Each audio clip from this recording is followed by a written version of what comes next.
In other words, a mix of kinetic and non-kinetic warfare. As always, military forces will need to draw on lessons from the past to form their tactics and strategies. The third decade of the 21st century is providing insights into the nature of modern conflict and how military forces can adapt to new challenges. Some potential trends and lessons from the third decade of the 21st century that could shape future conflicts include asymmetric warfare. Weaker actors use unconventional tactics and strategies to overcome stronger adversaries. Advancements in technology, including remotely piloted aircraft, will continue to transform the nature of warfare. These systems could be used to conduct precision strikes and intelligence gathering, reducing the need for human soldiers in some scenarios. Military forces adapt to these new technologies and develop new tactics and strategies to counter emerging threats. Future conflict will likely involve operations across multiple domains, including land, sea, air, space, and cyberspace. Military forces will need to be able to operate in these domains seamlessly and coordinate their actions to achieve mission objectives. The ability of a 20th century military to fight a 21st century war is certainly the question. The military strategies, tactics, technologies used in the 20th century may not be sufficient to address the complex challenges and threats of modern warfare. The technologies have the potential, like those of the remotely piloted aircraft, to radically alter the battlefield and require new approaches to warfare. Technological innovations, trusted supply chains, and improvisation in the presence of an enemy are all important factors for military forces to consider in modern conflicts. To achieve this, the military forces may need to prioritize training and education that emphasizes flexibility, creativity, and the ability to think outside the box. Effective communication and collaboration between different units and branches of the military will also be critical, as it allows forces to adapt and respond quickly to changing circumstances. Overall, technological innovations, trusted supply chains, and improvisation in the presence of an enemy are all critical factors that military forces consider in modern conflicts. I believe while these technological advancements have transformed warfare, generals and admirals play a very critical role in modern conflict. Despite advances in technology, war remains a complex and dynamic endeavor that requires human intelligence and decision-making. Top military leaders are trained to analyze complex situations and make strategic decisions based on their experience, knowledge, and intuition. Military leadership plays a vital role in inspiring and motivating troops, as well as build trust and cohesion within their units. So therefore, the military leadership are responsible for setting the tone and direction, and their leadership can have a profound impact on the outcome of any conflict. While black box algorithms and other technological tools can certainly provide valuable insights and enhance decision-making, they simply cannot replace the judgment and experience of human leaders. I would like to conclude these initial comments by stressing deterrence against aggression in, for example, the Indian Ocean Maritime region requires persistent intelligence, surveillance, reconnaissance collected from space, airborne, and surface assets. Persistent airborne surveillance of the maritime domain is the most cost-effective near-term option for Quad members to strengthen this deterrence. Given the massive surface area in question, long-endurance uncrewed airborne systems are optimized for providing the necessary persistence. Given sufficient collection assets, I would like to suggest the Quad can establish a mechanism for real-time sensor data sharing in order to create a common operating picture for each of its members. Today, continued advances in technologies are pushing the envelope in terms of performance and propelling various types of platforms and vehicles into a greater variety of missions and applications for being true force multipliers. I think you're about to listen to a very interesting discussion, and I appreciate your attention. Thank you.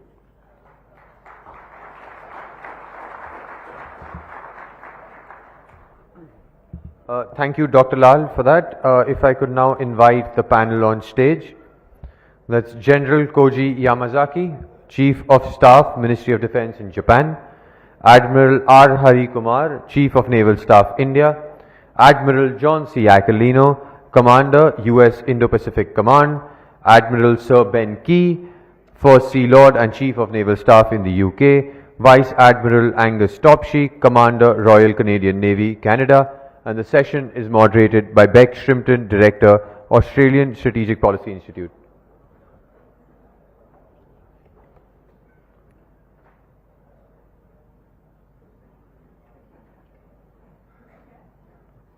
Beck, over to you. Thank you so much. Well, good afternoon, everybody, and thank you, Vivek, for setting us up so well for the conversation that we're going to have today. Look, as discussed, I'm Beck Shrimpton. I'm a director at the Australian Strategic Policy Institute. I'm running the Sydney Dialogue, which has a great relationship with the Raisina Dialogue, and I thank Samir for all of your support in helping us get this up and running and for your great partnership. I'm soon to be Director of Defence and Strategy at ASPI as well, and very much look forward to that role. So just before we get into the questions today, reflecting on the last decade is definitely pertinent as we cast forward to those decades that are yet to come. We've had a war in Ukraine, which is ongoing, of course, the global pandemic, escalating competition dynamics, which are especially sharp here in the Indo-Pacific. Thank you, I'm sorry about that. All of these things have made it very clear that we do need to revisit our strategic and operational concepts. We've got slow, diligent, but often overly bureaucratised acquisition processes. We have export regimes established in and designed for the last century, and frameworks for defence and national security collaboration that really need to adapt to the times. And while there is much change, there are also inescapable realities that accompany any war, past, present or future. It is in essence a human endeavour, and human capacity can be decisive. So the central questions of this panel that we have today are not easy ones to answer. They are questions that I think we've all been grappling with in our own ways for quite some time, but that luxury of time is evaporating. So there is a new sense of urgency, I think, to this conversation. So very lucky for me and for all of us today that we could not have a more qualified panel to help us discuss these issues. General Yamazaki, Admiral Kumar, Admiral Aquilino, Admiral Sir Ben Key, and Vice Admiral Topshee. You've had a quick intro. Again, these are gentlemen that require no introduction from me. Thanks for joining me, and let's get straight into it. I'm going to ask my first question to two of you, and I will start, if I could please, with Admiral Kumar. Same question for both of you. What do new commercial and military capabilities mean for the maritime domain? Is there a risk that our oceans could become transparent? And what capabilities are you seeing that you think have the potential to be genuine game changers? Admiral Kumar, if I could ask you to go first, please. There has been a lot of technological innovation that has been happening. We see it in the Ukraine war as well. As far as the maritime domain is concerned, all the developments in space-based surveillance, communications, the improved maritime domain awareness. So these are the areas where substantial improvements are happening. So what does a commander at sea want? He's like in the case of the military commander who wants to see over the hill as to what is there. We are interested in seeing what is beyond the horizon.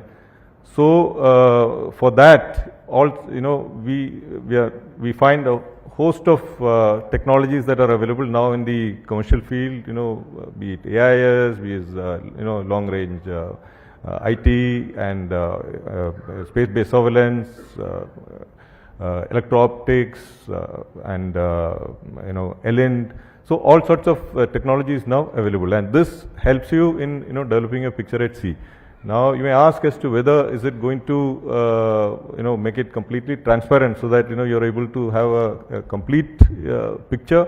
I think it is it's quite a tough call for various reasons, because one, the oceans are quite large, and the spaces that we need to cover are substantial, and for which you will require a large number of space-based assets, and all sorts of surveillance gear is required for that. So there's a cost to it. And secondly, in the maritime domain, unlike on land, you are always moving. So you find the vessels are always are mobile, and therefore you will have to keep track of it in a real-time manner. Then of course there is also the issue of, even if you locate it, what are the intent? You may get the position, you may get the disposition, the movement, etc., but you are unable to establish what is the intent of it. And also, whenever a technology is developed, you always find there is a counter to it. So especially we see in this Ukraine war that when a technology is brought into the battlefield, within a few days now it gets countered. So therefore stealth, deception, and those sort of things are brought in. Communication, satellite communication is another area where we find that we can get near real-time information. There is great bandwidth now, and in fact you get an overload of information at sea. And I would only like to say that there is an old saying that if of what avail is the loaded tube, or the gun or the shell, if communication fails, then the fleet will go to hell. So it's very important to harness the technology that is available, and see that you are networked, and while there are you will find it getting countered by your adversary, you have to have the ability to be resilient and to learn and to improve and stay a step ahead. Yeah, some excellent points there. Particularly liked the way that you brought in that older concepts do not become irrelevant just because new technologies enter the fray. And I think deception is a concept that we haven't thought about very hard for a long time. Admiral Key, may I ask you for a UK perspective on this one? Just a couple of thoughts on this. I think some of the biggest game-changing technologies we're going to see in the contemporary battle space are not overtly and obviously military in the first place. Speaking as a sailor, one of the things that we're watching very interesting is the shift to green fuels. Shipping has got to make that leap forward to in order to meet our obligations under climate change and sustainability. And the nature of those fuels is very different from the ones we use today. Fuel densities are different, the way in which they're transported around the world and stored is different, and the manner in which they're going to be used on board ships are different. The same we're seeing with green fuels, with some of the exploratory stuff in the air domain, and at some point we'll do it in the land. So I think sometimes we tend to get too focused in on what are the military technologies that are changing, whereas actually the real game changers sit in the broader commercial space that will impact upon us, and the speed at which we can adapt to that sort of thinking in many ways will define where or how we retain operational advantage, because we're not immune from the same pace and speed of development that everybody else is. If I was to compare last century to this and previously, A lot of the technology advances made in the military space were the preserve of governments because the threshold for entry was very high, it was very expensive. An aircraft carrier is an expensive piece of kit. Tanks have a unique purpose in the land domain. Now the things that are really shaping our world, those thresholds for entry are actually retained in the large commercial organizations or in the SMEs that don't recognize the traditional boundaries.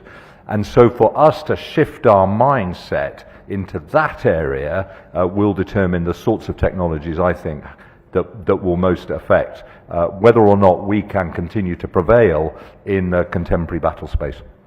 Yeah, thank you very much for bringing that sort of focus in on commercial technologies and the impact that has in the military domain. General Yamazaki, I would like to come to you now, sir.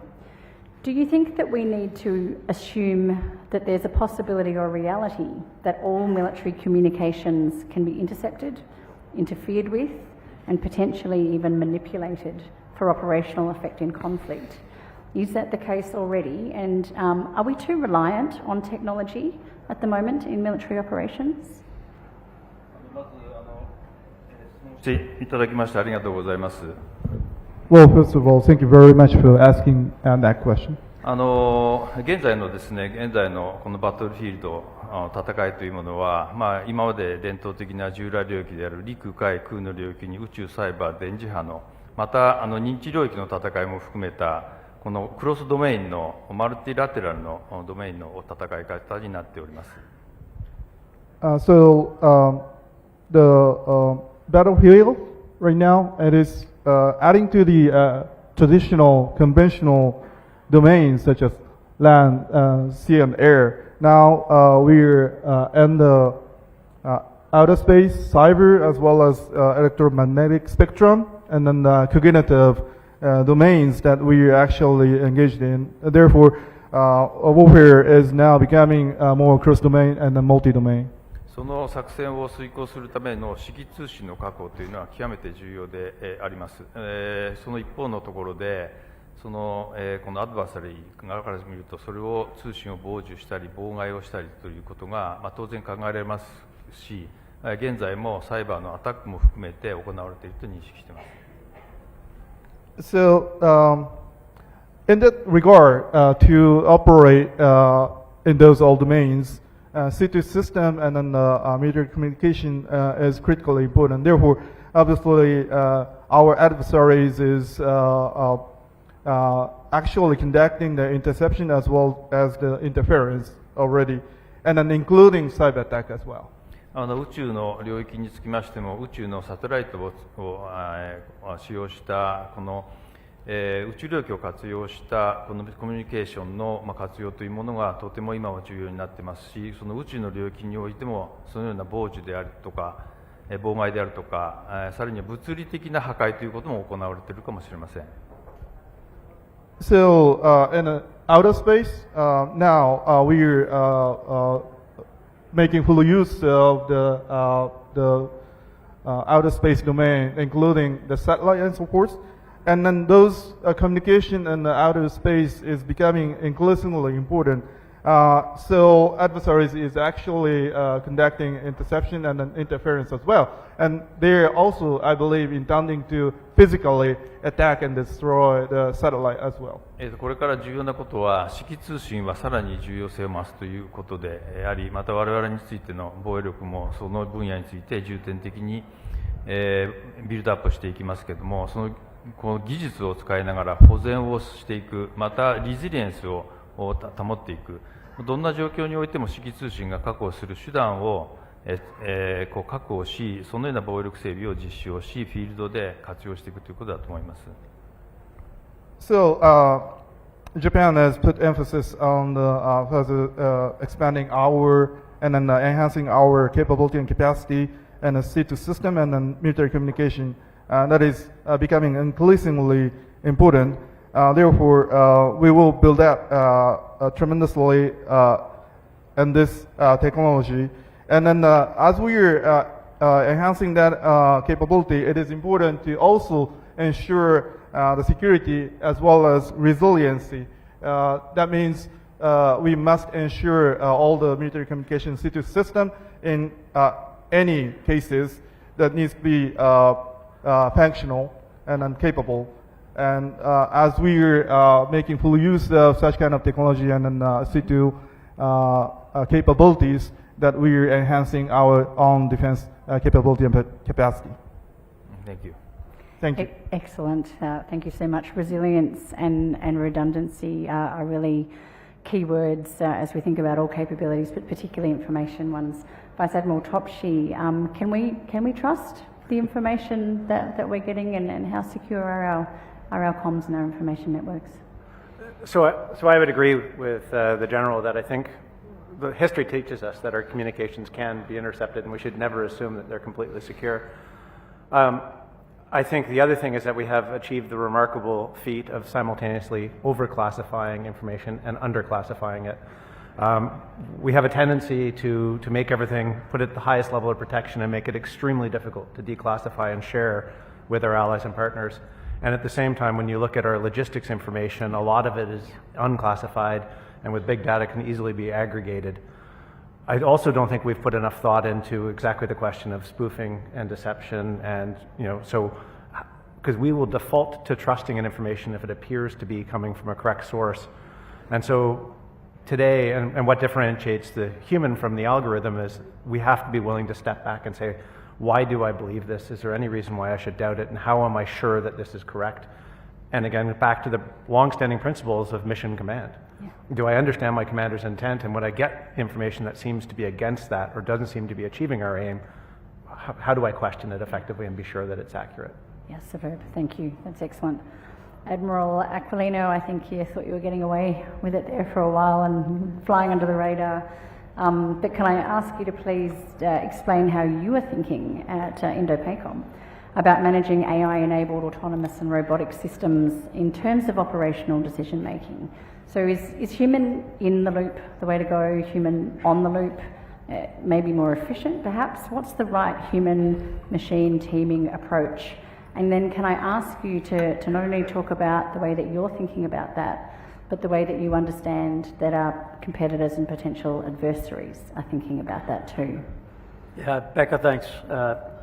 Thanks to my partner, General Chan, and Admiral Kumar for the wonderful hospitality back in India. It's tremendous to be here. So as we think through the ability to plug technologies in, and what does that mean in the space specifically with AI, machine learning, let's not lose sight of the fact that there is a human dimension to warfare. We have the ability, and we've had it, if you were to go over time, from the first medieval battle with oil poured over the top of the drawbridge to where we are today, these group of people have been integrating technology into our warfare capabilities for centuries. So how do we do it? I think, certainly from the United States perspective, and always in concert with our allies and partners, I think the benefit of the AI machine learning in the near term is focused around decision superiority. Yeah. So when I go to my ops center and I look at the picture and I have high confidence that I know where everything is in the battle space, my forces, my partners' forces, and any potential adversary forces, and I can act at the speed of war and relevance in real time, that's how we're thinking about integrating it into our current models. And I'm extremely thankful for my secretary working towards the delivery of those capabilities and the continued refinement and betterment of it. Now, that said, let's never lose sight of the human interaction and where that sits. So if you were to ask all my partners, they would describe the term operational art.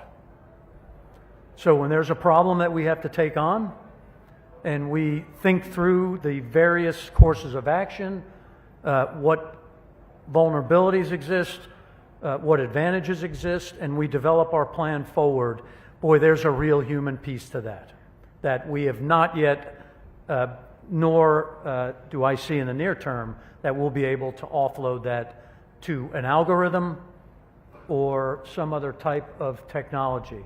Now, at some point, maybe. I just don't see it in the near term. So leveraging all those capabilities to the best way possible to inform our operations and our actions, I think that's the current way that, at least at INDOPACOM, we're looking at it. And I'll end with, certainly tied into our allies and partners, right? Oh, by the way, allies and partners, the people sitting on the stage are my friends that I've known for years. So the sharing of that information, the ability for them to pick up the phone and say, hey, you need to think about this a little differently. How are we going to synchronize it better? That happens all the time. General Yamazaki's got me on speed dial, and he has no problem telling me when I have to be recaged. And I value everyone's counsel, opinions. They matter, and they make us better. Yeah, that's an excellent response. Did anybody else want to offer a thought on that? And perhaps is there any difference between the way that we, the people on this stage, are thinking about the problem, and perhaps to use US parlance, pacing competitors, China and Russia, are thinking about using technology in the same problem? Does anyone want to take that one on? Admiral Key, yeah, good. I'll leap back to the first part of that question rather than how are our adversaries using it, because we're not entirely sure we know. Because the algorithms that they're using in a kind of human dimension are built against a perspective and a view of the world that is different to ours. So one of the challenges we always set ourselves is to understand our adversary and trying to get into their mind, because their rationality will and can look different to ours. But just picking up on Admiral Aquilino's point about sharing perspectives, the AI will give us data crunching far quicker than we can consume as individual human beings, the amount of information that is out there.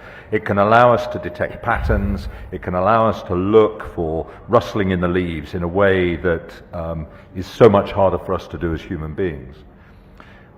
But what it can't do is then bring in that same amount of intuitive risk tolerance that a commander is prepared to take, set against an opportunity or a downside.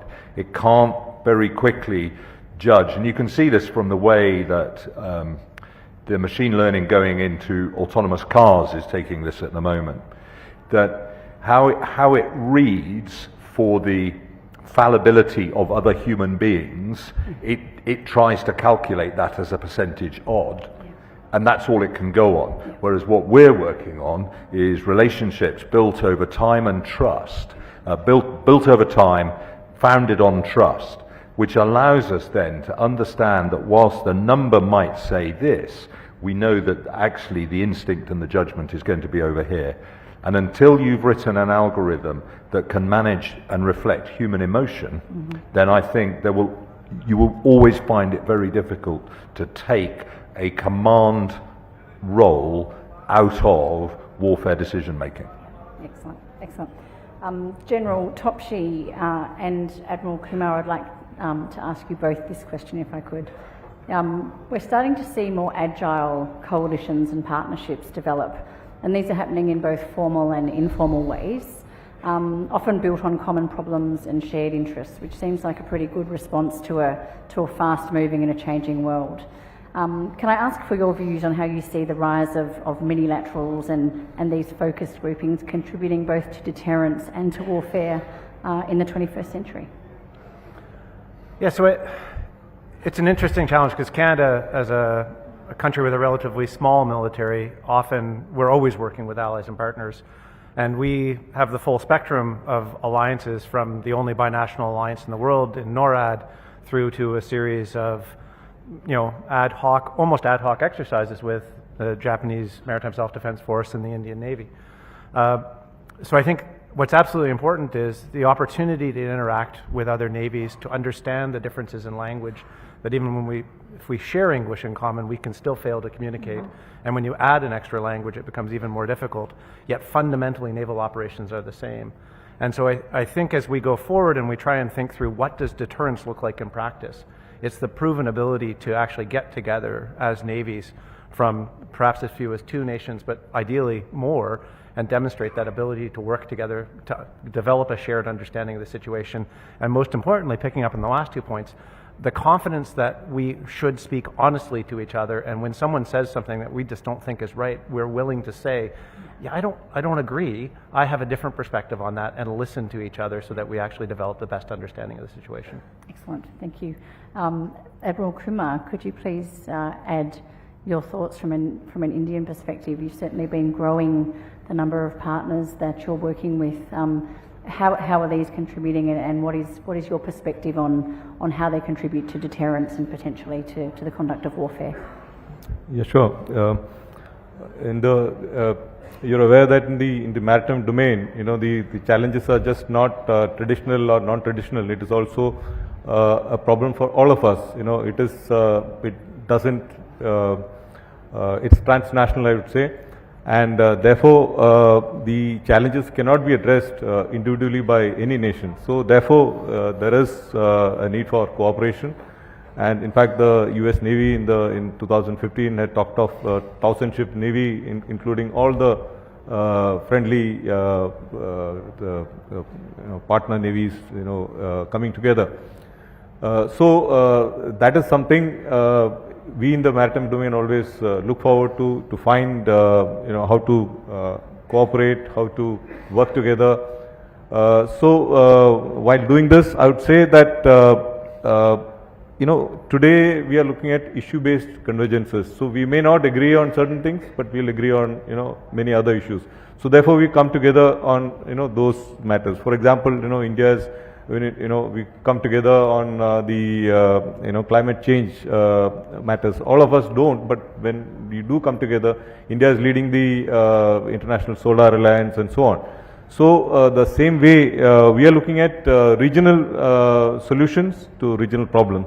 So there are groupings like we have the IONS, Indian Ocean Naval Symposium, which has got 25 partner countries and 8 observers.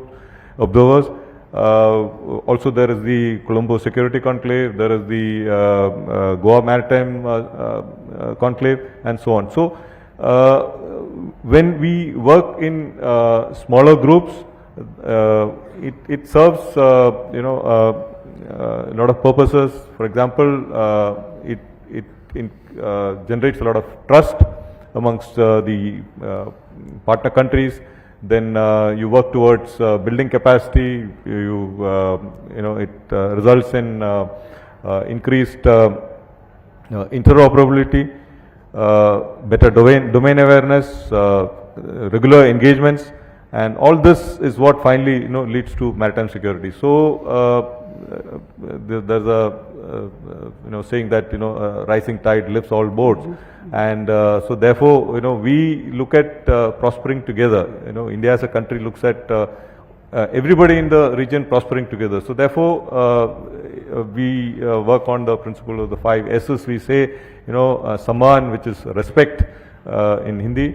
That means you deal with each other with respect. Everybody has a seat at the table, irrespective of your size or where you stand. Then Samvad, which is dialogue. That means you engage in conversation. Sahyog, cooperation. Shanti or peace, and all this translates into prosperity or samriddhi. So that is the way we look at it, and Prime Minister has clearly given us the vision of Sagar, that is security and growth for all in the region. So that sort of underlines what we do at sea. Yeah. Thank you. Thank you. That's excellent. My next question I'm going to direct, please, to Admiral Aquilino and General Yamazaki. I want to ask about the particular context of, again, coming back to human-centric warfare and to human capability. When we think about the military approaches that I think we all have on this stage, we really do put a high premium on life, on the preservation of life, and on the capacity of humans to make a empowered decision making. It's part of our system. Having said that, being a little bit provocative here, do we still actually need to put humans on aircraft carriers and maritime strike groups? Are we going to get to a point where we can project force without having to put our most prized assets in the danger that we do have to in our operational concepts today? Perhaps I'll start with you, General Yamazaki. Thank you. 現在の戦いがその、AI またロボティクスまた無人化の能力の向上によって戦闘場面が変わっており、それを使うことによって我々の大切な兵士の命を守り、また戦闘行動においても、警戒監視 ISR またターゲティングにおいてもより良い戦闘ができるということで、あります。Well, the current warfare, it fully utilizing the AI and then robotech, as well as the unmanned and then capability and so forth. And these are the absolutely critical technology to save lives, and then those soldiers' lives matters. Therefore, we are utilizing this kind of technology in battle space in order to have more effective ISL and targeting as well. そのような一方において現在の戦闘というものについては全てのこのポリティカルのレベルまたストラテジックオペレーショナルタクティクスのレベルがその全てのレイヤーが整合性が図られまた一国のみではその法と秩序の戦いを遂行することができないという観点においては同盟国また同志国との連携がさらに必要になってきます。At the same time, that current warfare requires the all multiple layered synchronization among the pole mill relation as well as strategic, operational, and then tactical aspect at the same time, and that also that a single country alone cannot fight to protect the international route-based order. Therefore, it is necessary to closely align with ally and then partners and then like-minded countries as well. 戦場が複雑化し、またその領域横断作戦が遂行される中において意思決定をいち早くをし、そしてこの政治からそのタクティクスのレベルまで全てが整合が図らなければいけないというのが我々が直面している現代の戦いであります。So in the battle space today is very complex and then it becoming increasingly multi and then cross domain, and then it requires the very quick decision making process. Therefore, it is necessary to fully synchronize the from the politics level down to the tactical level. Therefore,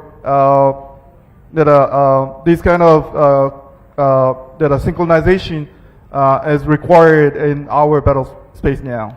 これからはそのような作戦環境下の中において、この対応するためにはこの、人間のその能力とやはりプラスしてその、この革新的な技術を融合させたコンビネーションがとても大事だと思います。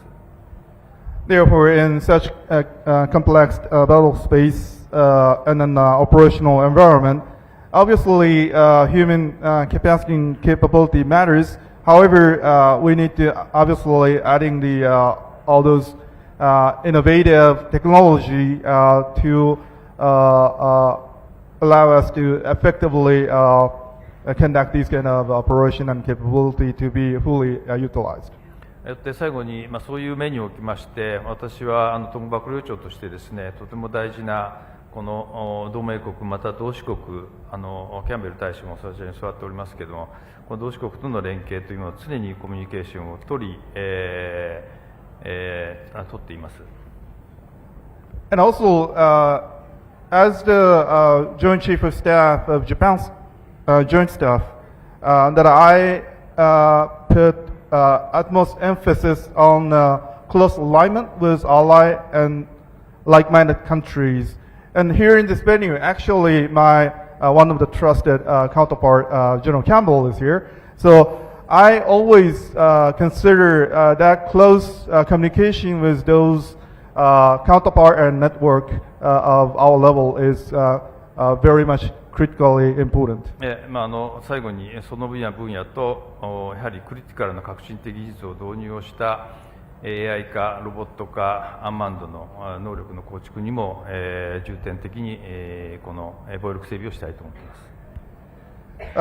Therefore, in this regard, and all those domains and areas that I would like to, and then our force will further strengthening the that critical innovative technology, including AI, robotics, as well as the unmanned capability to fundamentally strengthen and reinforce our defense capacity and capability. Thank you. That was a very comprehensive answer, very insightful. Admiral Aquilino, a quick thought from you perhaps. How far does autonomy and robotics take us? What is the contribution that it can make to keeping our people safe? So let me just make sure I got the question right. Will there be unmanned carrier strike groups and warfighting formations in the future? Is kind of absolutely not. There would never be a Top Gun 3 if we went down that path. I was looking forward to it.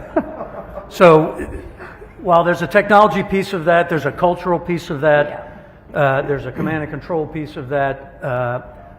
Again, I think at some point, if I were to project far into the future, that certainly is a possibility. We do have to break the cultural aspects of it. But I'm here to tell you right now, my forces are operating with unmanned undersea, on the sea, and above the sea capabilities as we sit here, as are my partners. So it's closer to us than we think. We have to make sure that we are able to understand the meaning. We have to be able to execute through the rule of law. And as we weave in these technologies, what does that mean for our ops? As you articulated, we certainly have concern for human life. Not every nation on the earth has concern for human life. I can say unequivocally that the group of leaders on this stage, it is the number one thing that comes across our mind when we execute our exercises, operations every day, right? With the goal of bringing every one of those soldiers, sailors, airmen, Marine, Coast Guardsmen, Guardians, back home to mom, dad, and the kids is the very first thought in everyone's head up here. So we treat it very seriously, and we will continue to figure out how to weave in these technologies that in some cases help preserve life, but in other cases have a different effect. Oh yeah, of course. Yeah. So we have to make sure we understand the magnitude, the consequences, the risk. To Admiral Key's point. Yep. In the end, technology's technology. Leadership matters for everything. And again, I'm very thankful to be with my partners because every one of these leaders on the stage is working with us every day to deliver a free and open Indo-Pacific. Yeah, wonderful. Thank you very much. Admiral Key, we are getting very close to running out of time, so I'm sorry to give you a short amount of time to answer what is a complex question.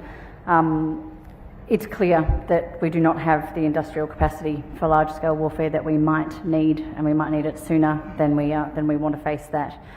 Is the answer to supply and supply chain challenges more sovereign capability? Is it friendshoring? Is it homeshoring? How do we rapidly scale up our industrial capability and be ready for what might be coming? I think there are two things that any member of any nation would want, that is to live in peace and to prosper. And so the role of government must be to provide the security of the nation so that economic growth can take place, and that enables prosperity.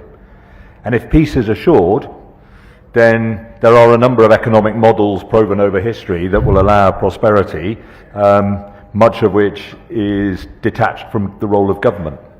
What we've seen over time, through history throughout, is that if peace is not assured, then increasingly government needs to, or the nation needs to take control of its broader manufacturing base. And I think we're going through a really interesting period at the moment where what we're seeing in the Ukraine war currently is a real question about whether or not the relationship between the state and the defense industrial base or the economic or the agricultural base is as secure as it needs to be. And maybe we need to consider a shift in that relationship, because the seduction of the just enough, just in time economic model, which allows you to do more across a wider range of opportunities, actually looks pretty fragile when you reach into a pocket to discover that the assumptions that you've developed for what war will look like prove to be wrong. And I think it's beholden upon us as military leaders to engage across with our industrial, commercial and government colleagues to work out whether the model we've got at the moment is actually in the right place. And that is bringing into it conversations about national resilience. And I see that, here we are in India, very supportive of their Made in India position, where Prime Minister Modi has been very clear that maybe it is time for India to consider again what resilience looks like. I don't read from that anything other, as my good friend Hari Kumar has said.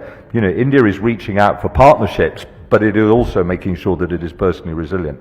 And I think that's the sort of conversations we're all being forced into as we look at a far more complex and uncertain world.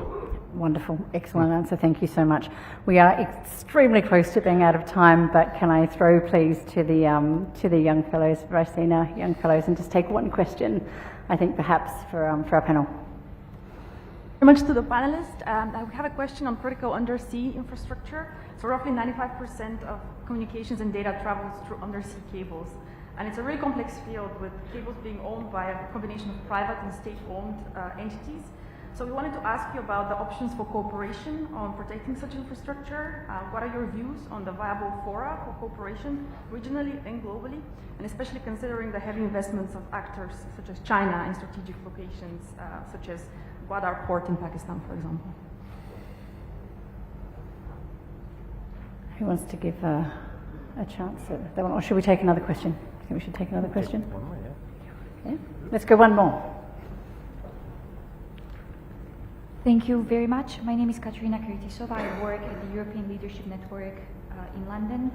And my question has to do with the global transition away from fossil fuels and what implications that will have on how militaries operate, because that shift is not often factored in our thinking about the future of warfare in academic scholarship. So my question is twofold. So how are we going to operate, deter and defend within net zero constraints in a few decades? What does it mean for the capabilities we need to be developing already today? And because you've mentioned green fuel, so what does it mean for, how can we avoid interoperability challenges with allies and partners if our militaries don't move at the same speed and level of ambition on the road to net zero? Thank you. Admiral Key, I think you had touched on that last question yourself previously. Did you want to start? Yeah, so we're all citizens of the planet, and therefore we have an absolute obligation to look after the wonderful Earth in which we're privileged to live, and certainly, therefore, speaking for the United Kingdom and the Royal Navy, our commitment to reflect those obligations is really clear. The two patrol vessels we've got operating in the Indo-Pacific region at the moment, HMS Spey and HMS Tamar, are the greenest ships we've ever built. Now, they're still running on marine diesel, but we've ensured that in many ways we are minimizing their carbon footprint, and the engine spaces are designed to really embrace emerging technologies as they develop. And the global shipping industry is really wrestling with this. And it has to wrestle with it in a holistic fashion, because quite soon we will find, and I'm talking years rather than months, we'll find that some nations will make determinations about whether or not you can use their ports, how you can operate in their waters if you are not reflecting some of the obligations we have. And of course, across the Pacific region and through the Indo-Pacific region are another number of countries who are affected by climate change impact far more than they are by some of the contested activity that is going on territorially around the world. So we are obliged to play into this space because it's going to impact how we operate into the future and where we operate. And so we have to weave that through in everything. It's not discretionary for us just because we happen to be operating in military services. Thank you very much. Did anyone? Yes, please. Thank you. For the challenge of undersea infrastructure, undersea cables, pipelines, and everything else, it becomes very simple if you know who has done what, where. And so I think the first challenge for all of us is to just make sure we have a better understanding of what infrastructure does exist under the waters. And there's an incredible collection of different sensors and organizations, including a lot in the science and education community, that are able to track and understand activity on the water and under the water. And so I think the first place in any of that is to try and find a way to better understand the data that we do have, recognize that now that there is a potential threat there that's being realized in the case of Nord Stream 1 and 2. And so how do we create a method that allows us to understand what has happened and provide credibility so that it is believed when we assess that it is this person, this country, this actor has done this? And that's the starting place for action. Yeah, there's 2 points to that, though, right? So that's an after it happens thing. Yeah. The actions that have to go into account before it happens to protect it is really where we need to be focused, and we can learn a lot from each other. But there's a second part of this that's really concerning to me, and that is, there are nations out there that are willing to target critical infrastructure, civilians, as a part of gray zone or first steps in the time of crisis or conflict that is different than we've seen in the past.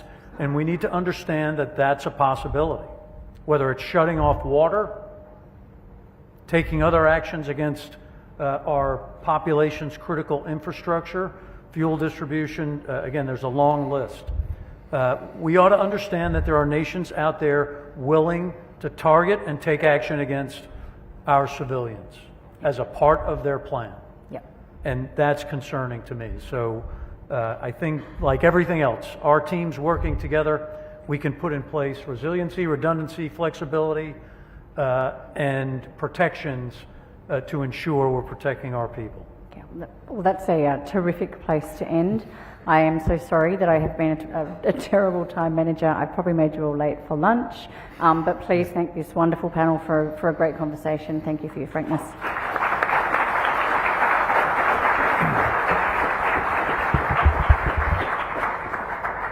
Thank you. Could I request our speakers and our moderator to come in front for a family photo?